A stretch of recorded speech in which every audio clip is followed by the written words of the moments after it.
Hello viewers, I am Deepthi. Today I am going to give you marks distribution for ICSE Class 10 Geography paper for the year 2026, latest according to the specimen paper given by Council for this year. As you know, in the pattern of paper, we have 3 questions in part 1. In part 1, question number 1 belongs to your interpretation of topographical map, जिसमें आपको topography के questions होंगे. 5 questions हैं, 2 marks each. उन 2 marks में भी 1 marker होते हैं, तो बेसिकली यू कैन से कि 10 क्वेश्चंस फॉर 10 मार्क्स.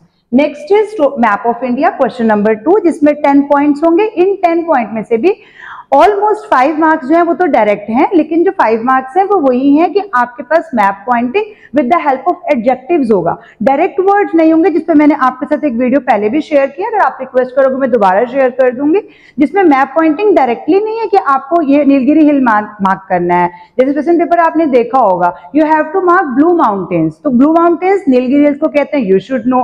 सौर ऑफ बंगाल दामोदर को कहते हैं. तो ये हमें पता होना चाहिए कौन सी रिवर को क्या एडजेक्टिव के साथ हम करते हैं. तो इसमें मेरी वीडियो है, आप ले सकते हो उससे हेल्प. 5 मार्क्स वो हैं और 5 मार्क्स मुझे डायरेक्ट दिखाई दिए हैं. हालांकि हो सकता है थोड़ा बहुत ऊपर नीचे ज्यादा या कम हो जाए, बट आपको करना पड़ेगा. एडजेक्टिव्स के साथ भी डायरेक्ट क्वेश्चंस नहीं है. लास्ट ईयर थोड़े कम थे, इस बार थोड़े और ज्यादा होने की पॉसिबिलिटी है, क्योंकि स्पेशल पेपर ही कवर कर रहा है वैसे.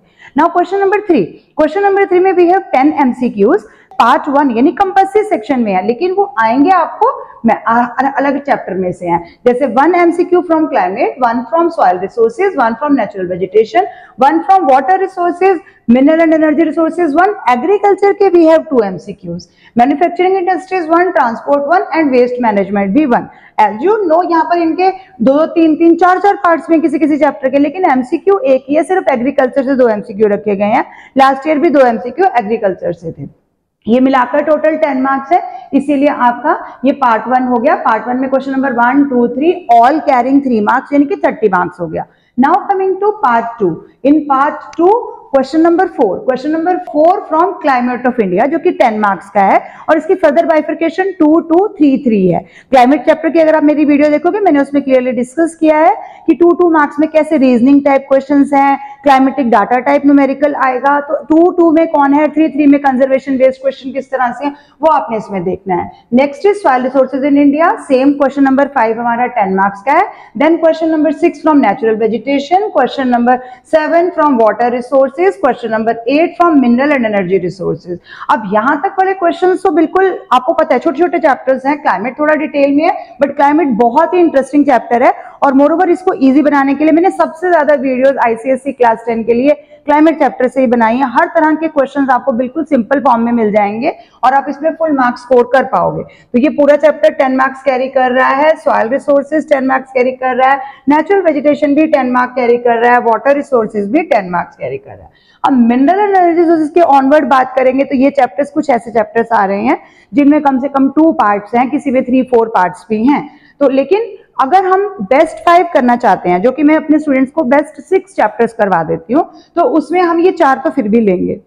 नीचे वाले चैप्टर्स थोड़े लेंदी हैं, ये इजी भी हैं, इंटरेस्टिंग भी है, मार्क्स स्कोरिंग भी है, तो इसलिए. बाकी अदरवाइज उनके भी 10 ही मार्क्स हैं. Mineral and energy resources 10 marks, उसके यूनिट एक ही है, अंदर बाइफर्केशन है, चैप्टर्स हैं, लेकिन 10 मार्क्स. एग्रीकल्चर के भी अंदर फर्दर पार्ट्स हैं, फिर भी 10 मार्क्स.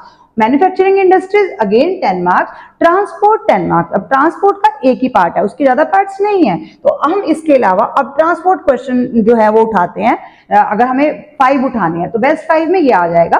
बट कुछ स्टूडेंट को मैंने देखा है कि they find difficulty in chapter climate, तो उसका सब्स्टिट्यूट हम लेते हैं वेस्ट मैनेजमेंट में, क्योंकि वेस्ट मैनेजमेंट भी 10 ही मार्क्स कैरी कर रहा है. तो ये बेस्ट 6 चैप्टर्स हैं जो आप कर सकते हो अपना सेंटम स्कोर करने के लिए. अब सेंटम के लिए यहाँ पर मैं झूठ तो नहीं बोलूंगी, क्योंकि आपके पास ये जो 3 चैप्टर्स हैं, mineral energy, agriculture and manufacturing industry, इनसे भी MCQ तो आएगा. तो MCQ के लिए आपको थोड़ा तो जनरली उनको पढ़ना पड़ेगा, एक बार रीड तो करना पड़ेगा.